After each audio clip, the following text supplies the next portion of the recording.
USS question paper discussion സീരീസിൻ്റെ ആദ്യത്തെ വീഡിയോയിലേക്ക് സ്വാഗതം.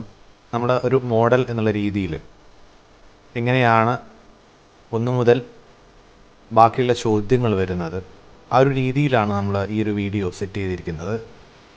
ഇന്നത്തെ വീഡിയോയിൽ നമ്മൾ ചർച്ച ചെയ്യുന്നത് first language Malayalam first Kerala പാഠാവലിയിലെ കുറച്ച് ചോദ്യങ്ങളും അതിൻ്റെ ഉത്തരങ്ങളുമാണ്.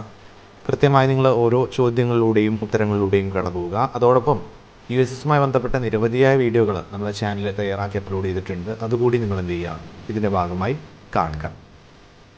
നമ്മൾ നേരെ ഇന്നത്തെ വീഡിയോയിലേക്ക്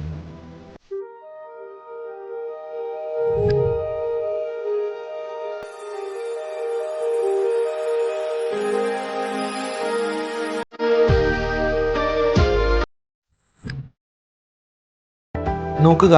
ഏരിയ സബ്ജക്റ്റ് നൽകിയിട്ടുണ്ട്. First language Malayalam 80. Number of questions 10. Serial number 1 to 10. നിർദ്ദേശങ്ങൾ 1 മുതൽ 10 വരെയുള്ള എല്ലാ ചോദ്യങ്ങൾക്കും ഉത്തരം എഴുതണം. ഇങ്ങനെയായിരിക്കും നിങ്ങൾക്ക് നിർദ്ദേശങ്ങൾ തരിക.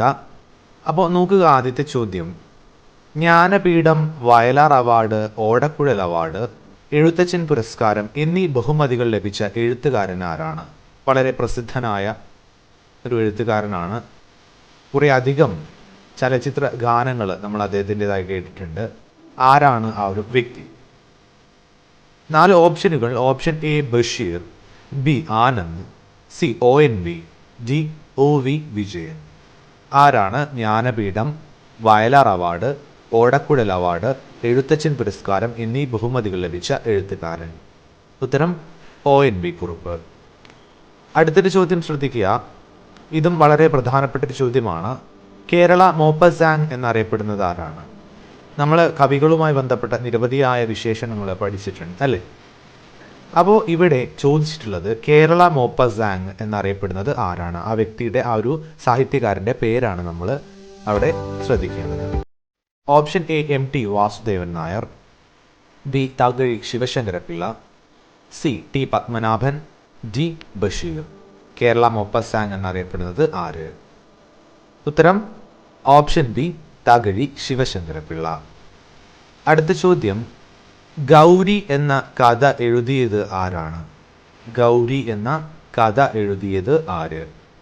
ഓപ്ഷനുകൾ Thakazhi, B Basheer, C Madhavikutty, D T Padmanabhan. Gauri എന്ന കഥ എഴുതിയത് ആരാണ്? അതെ, ഉത്തരം ടി പത്മനാഭൻ. അടുത്തൊരു ചോദ്യം, എൻ്റെ ശ്രദ്ധ ഇതിലൊന്നുമായിരുന്നില്ല, അവളുടെ സാമാന്യത്തിലധികം വലിപ്പമുള്ള കണ്ണുകളിലായിരുന്നു. നമ്മൾ 7ാം ക്ലാസ്സിൽ പഠിച്ച ഒരു പാഠഭാഗവുമായി ബന്ധപ്പെട്ട ചോദ്യമാണ്. ഏത് കഥാപാത്രത്തെക്കുറിച്ചാണ് ഇവിടെ പറഞ്ഞിട്ടുള്ളത്, അല്ലെങ്കിൽ ഏത് കഥാപാത്രത്തെക്കുറിച്ച് ആയിരുന്നു ഈ ഒരു പ്രസ്താവന ഉള്ളത്?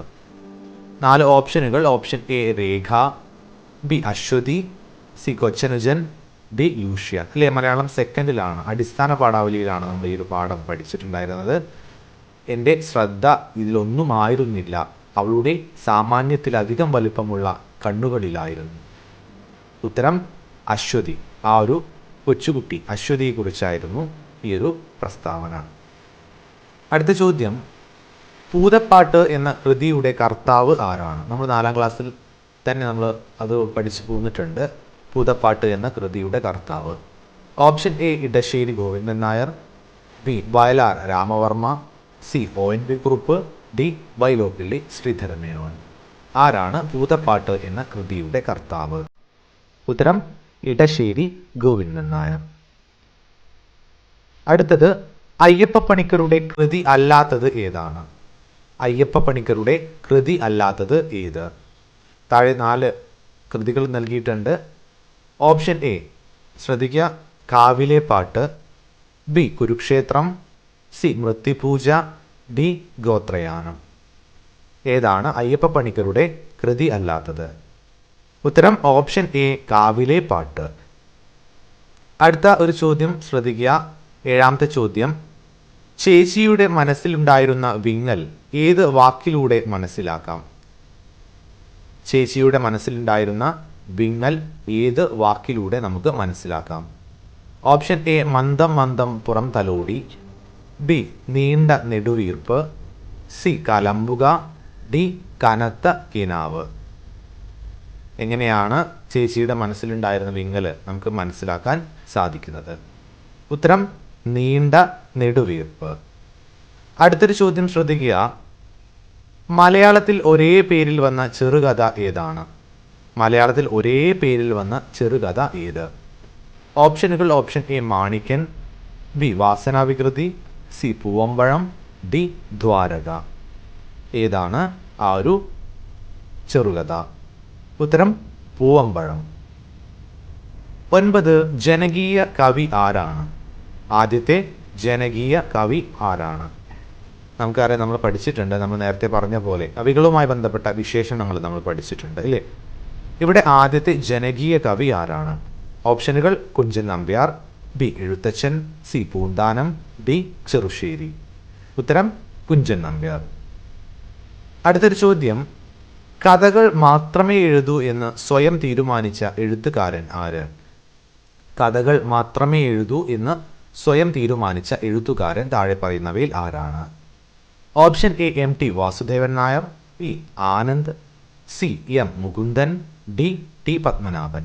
ആരാണ് കഥകൾ മാത്രമേ എഴുതൂ എന്ന് സ്വയം തീരുമാനിച്ച എഴുത്തുകാരൻ? ഉത്തരം ഓപ്ഷൻ ഡി ടി പത്മനാഭൻ. അപ്പോൾ ഇത്രയും ചോദ്യങ്ങളാണ് നമ്മൾ ഈ ഒരു സീരീസിൽ മലയാളത്തിൽ പരിചയപ്പെട്ടു പോയിട്ടുള്ളത്. എല്ലാവർക്കും ചോദ്യങ്ങളും ഉത്തരങ്ങളും മനസ്സിലായെന്ന് വിചാരിക്കുന്നു. നിങ്ങൾ ബാക്കിയുള്ള വീഡിയോകൾ കൂടി ചാനൽ കയറിയിട്ട് കാണുക. വീഡിയോ ഇഷ്ടമായെങ്കിൽ മറ്റുള്ള ആളുകളിലേക്കും കൂട്ടുകാരിലേക്കും ഷെയർ ചെയ്യുക. നമുക്ക് വീണ്ടും വ്യത്യസ്തമായ മറ്റൊരു വീഡിയോയുമായി കണ്ടുമുട്ടാം.